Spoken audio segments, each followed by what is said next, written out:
Hello दोस्तों, मैं विनय कुमार आपका विनस्मा के स्वागत करता हूं। आज हम लोग सीजीपीएससी एसीएफ इसके साथ साथ वाला मुख्य परीक्षा दोनों के सिलेबस में एक टॉपिक जिसका नाम है प्रकाश। ठीक है, तो प्रकाश के बारे में आज हम लोग अध्ययन करेंगे और प्रकाश के बारे में विस्तृत चर्चा करेंगे, जिससे कि ये आपका एसीएफ के एग्जाम के साथ साथ मुख्य परीक्षा के लिए भी उपयोगी साबित हो। ठीक है, तो चलिए स्टार्ट करते हैं प्रकाश के बारे में। तो सबसे पहले प्रकाश के बारे में पढ़ने से पहले हमको यह जान लेना जरूरी है कि आखिर में प्रकाश किसे कहेंगे। ठीक है, तो प्रकाश क्या है? प्रकाश एक प्रकार का एनर्जी है, एक प्रकार की ऊर्जा होती है। ठीक है, जो किसी वस्तु से टकराकर हमारे आंखों तक आती है और तभी हम उस वस्तु को देख सकते हैं। ठीक है, तो यह it is a type of energy. ठीक है, एक प्रकार की क्या है? ऊर्जा है प्रकाश। ठीक है, प्रकाश के संदर्भ में बहुत सारे वैज्ञानिकों का अलग अलग मत है। प्रकाश के विषय में बहुत सारे लोगों ने अलग अलग सिद्धांत प्रतिपादित किया। ठीक है, जैसे कि आपका न्यूटन का कड़ी का सिद्धांत। ठीक है, इसी के साथ हाइगन, ये भी एक साइंटिस्ट हैं, इन्होंने भी प्रकाश के संदर्भ में एक सिद्धांत दिया जिसे हम लोग हाइगन का तरंग सिद्धांत कहते हैं।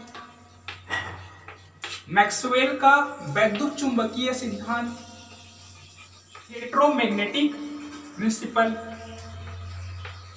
ठीक है, तो ये हमारा मैक्सवेल का विद्युत चुंबकीय सिद्धांत हो गया। और प्लांक और आइंस्टीन, ये दोनों महाशय ने भी एक सिद्धांत दिया है और उसके तो इनका सिद्धांत का नाम फोटॉन सिद्धांत है। ठीक है, तो प्रकाश के संदर्भ में ये 4-5 जो वैज्ञानिक है, इन्होंने अपना अपना विचार प्रकट किया है। ठीक है, न्यूटन के कण के सिद्धांत क्या कहता है कि प्रकाश जो है यह एक कण की भांति व्यवहार करता है। It behaves like a particles. ठीक है, और हाइगन के तरंग सिद्धांत की बात करें तो हाइगन के अनुसार मानना यह है कि प्रकाश जो होती है वह कण की तरह नहीं बल्कि यह एक वेव्स की तरह कार्य करता है। यह एक प्रकार की तरंग की भांति व्यवहार करता है। ठीक है, मैक्सवेल की माने तो इनका मानना है कि जो प्रकाश जो होती है यह विद्युत चुंबकीय तरंग की भांति व्यवहार करता है। ठीक है, और उसी तरह से प्लांक और आइंस्टीन साहब के अनुसार प्रकाश एक प्रकार का फोटॉन है। अब रही बात फोटॉन किसे कहते हैं, तो प्रकाश जो होती है बहुत सारे छोटे छोटे एक डिब्बे में बंधी रहती है। ठीक है, तो एक डिब्बे में एक बंडल में बंधी रहती है, तो प्रत्येक बंडल को ही हम लोग फोटॉन कहते हैं। ठीक है, तो ये आपका प्लांक और आइंस्टीन के अनुसार ये हो गया तथ्य। ठीक है, तो इन सब सिद्धांत को आपको जानना चाहिए। क्वेश्चन पूछा जा सकता है कि प्रकाश के संदर्भ में कड़ी का सिद्धांत किसने प्रतिपादित किया। ठीक है, तो आपका आंसर होगा न्यूटन का कड़ी का सिद्धांत। ठीक है, या फिर ऐसे भी पूछा जा सकता है कि प्रकाश एक तरंग की भांति व्यवहार करता है, यह किसके द्वारा कहा गया है, तो आपका हाइगन महाशय के द्वारा कहा गया है। ठीक है, तो इस तरह के क्वेश्चन भी आपसे पूछे जा सकते हैं, तो इसके लिए भी आप रेडी रहिए। ठीक है, हालांकि जितने भी सिद्धांत यहाँ पर दिए गए हैं, जितने भी यहाँ पर प्रिंसिपल यहाँ प्रतिपादित किए गए, सभी सिद्धांत प्रकाश के जितने भी क्या होते हैं प्रॉपर्टी जितने होते हैं, जितने भी गुणों होते हैं, जैसे कि आपका पता है कि प्रकाश में क्या होता है, परावर्तन होता है, अपवर्तन होता है, विवर्तन होता है, डिफ्रेक्शन होता है। ठीक है, ध्रुवण होता है, पोलराइजेशन ऑफ लाइट होता है। सभी जितने भी प्रकार की आपका जो भी प्रकाश के जो गुण होते हैं, ठीक है, एक कोई सभी सिद्धांत सभी गुणों को व्याख्या नहीं कर पाता है। ठीक है, मतलब जितने भी सिद्धांत आज तक दिए गए हैं प्रकाश के संदर्भ में, सभी सिद्धांत किस प्रकाश के सभी गुणों को फुलफिल नहीं कर पाया है। ठीक है, इसको भी ध्यान दीजिए एक चीज। ठीक है, अब हम लोग सिलेबस के अकॉर्डिंग चलते हैं। तो इसी कड़ी में हम लोग अब पढ़ेंगे प्रकाश का परावर्तन, रिफ्लेक्शन ऑफ लाइट। देख लेते हैं आखिर में यह क्या होता है। रिफ्लेक्शन मतलब होता है कि रिफ्लेक्ट होना। ठीक है, मान लेते हैं कि कोई एक सतह इस प्रकार की, ठीक है, और इस सतह में क्या होता है, कोई भी प्रकाश नहीं पड़ रही यहाँ पर ऐसा। ठीक है, तो जैसे ही प्रकाश यहाँ पर आपतित होती है, पड़ती है, तो वह प्रकाश उसी माध्यम में, जिस सतह से पड़ती है उसी माध्यम में वह पुनः अपने मार्ग में वापस लौट आती है। ठीक है, तो इस प्रोसेस को हम लोग रिफ्लेक्शन के नाम से जानते हैं। किस नाम जानते हैं? परावर्तन के नाम से जानते हैं। ठीक है, अर्थात किसी सतह में यदि प्रकाश जिस बिंदु पर टकराती है, जिस बिंदु पर आपतित होती है और उसी बिंदु से टकराने के पश्चात वह उसी मार्ग में पुनः लौट जाती है, तो इस घटना को हम लोग परावर्तन के नाम से जानते हैं। या फिर इसे हम लोग प्रकाश का रिफ्लेक्शन कहते हैं। ठीक है, तो ये हुआ हमारा प्रकाश का रिफ्लेक्शन के बारे में। ठीक है, अब हम लोग प्रकाश से जुड़ी कुछ महत्वपूर्ण शब्दावली होते हैं उसके बारे में चर्चा कर लेते हैं कि आखिर में कौन कौन से शब्दावली होते हैं। ठीक है, जैसे कि यहाँ पर एक सतह है मान लेते हैं। ठीक है, एक हमारा क्या है, कोई से भी सतह है। ठीक है, तो इस सतह मान लेते हैं कि प्रकाश के द्वारा यदि इस सतह पर क्या पड़ रही है, यदि प्रकाश किसी सतह पर पड़ रही है तो इस सतह पर पड़ने वाली किरण को हम लोग कहते हैं आपतित किरण कहते हैं। क्या कहते हैं, आपतित किरण कहते हैं।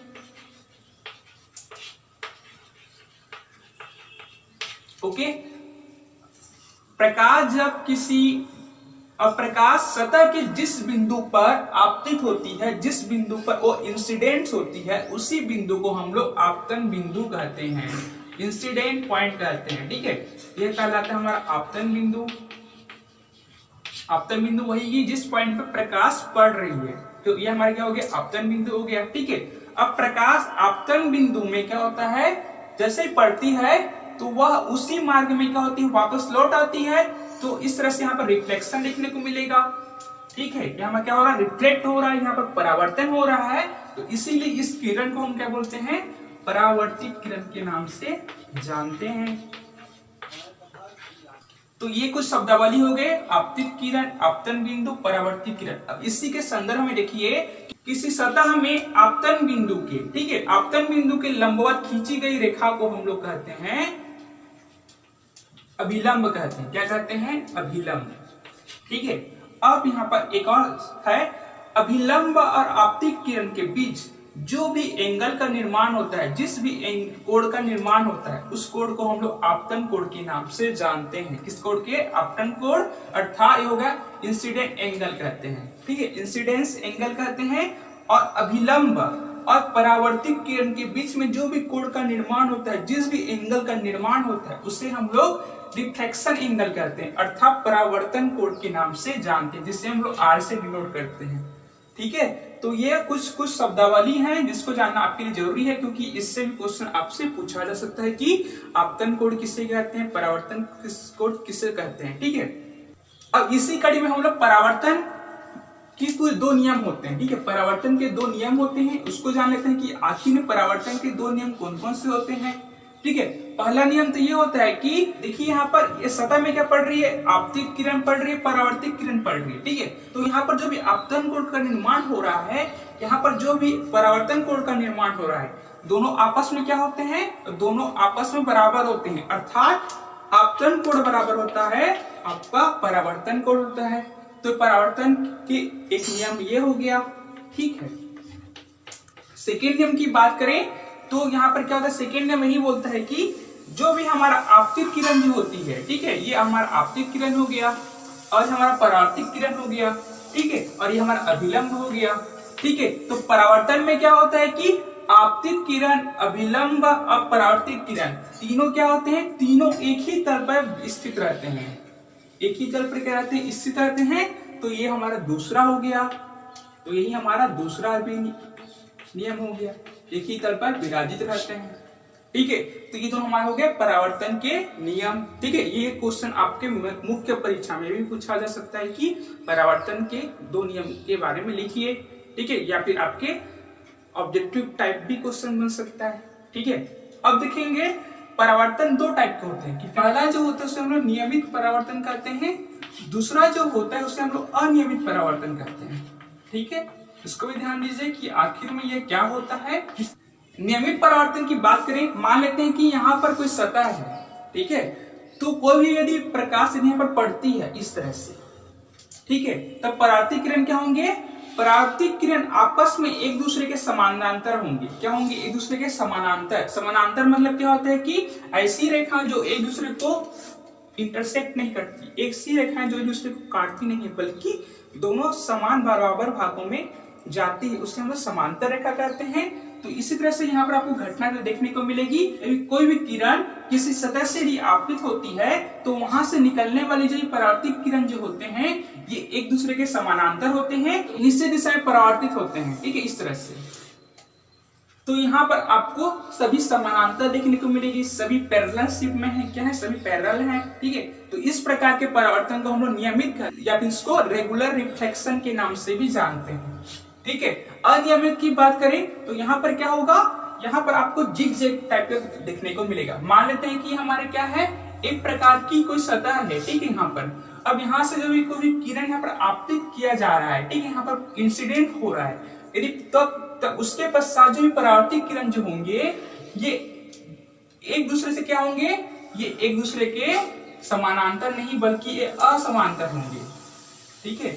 इस तरह की कंडीशन आपको देखने को मिलेगी, असमानता देखने को मिलेगी। अर्थात यहाँ पर जो भी लाइन जो होंगे, जो भी परावर्तित जो किरण होंगे, ये एक दूसरे को इंटरसेक्ट करेंगे, एक दूसरे को ये प्रतिच्छेद करेंगे, ठीक है। तो यहाँ पर आपको एक नियमित आकार की परावर्तित किरण देखने को नहीं मिल पाएगी, इसीलिए हम इसे अनियमित परावर्तन के नाम से जानते हैं, ठीक है। तो ये परावर्तन के दो प्रकार हो गए, एक हो गया नियमित परावर्तन, दूसरा हो गया हमारा अनियमित परावर्तन। इसी क्रम में हम लोग देख लेते हैं दर्पण,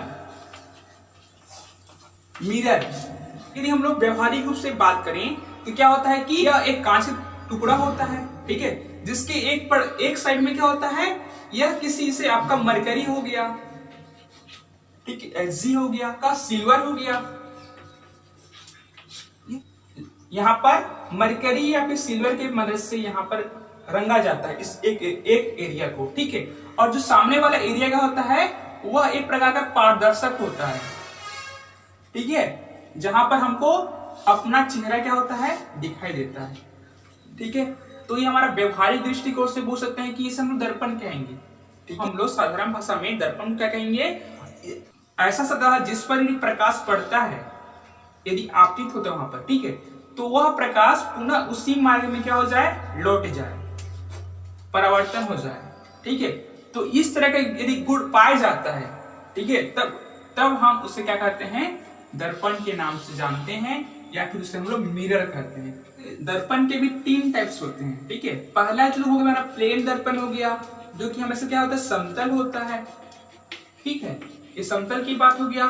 सेकेंड की बात करें तो ये हमारा स्फेरिकल होता है, अर्थात गोलाकार हो गया, ठीक है। थर्ड की यदि हम लोग बात करते हैं तब हमारा पाराबोलिक हो जाता है, अर्थात जो होता है हमारा परवलयाकार हो जाता है, परवलयाकार, ठीक है। प्लेन की बात करें तो इस तरह से प्लेन होगा हमारा, इस प्रकार बार होगा, ठीक है। स्फेरिकल की बात करें तो ये गोलीय आकार का होगा, ठीक है, जिस तरह से आपका गोला का एक पार्ट जो होगा है, ठीक है, इस प्रकार से ये गोल होगा, ओके। अब हम लोग पाराबोलिक की बात करें, परवलयाकार की बात करें तो ये एक थोड़ा सा धसा हुआ है, परंतु जो पाराबोलिक होगा ये बहुत ही अधिक मात्रा ढसा रहेगा, इस तरह से, ठीक है। तो हमारा पाराबोलिक हो गया।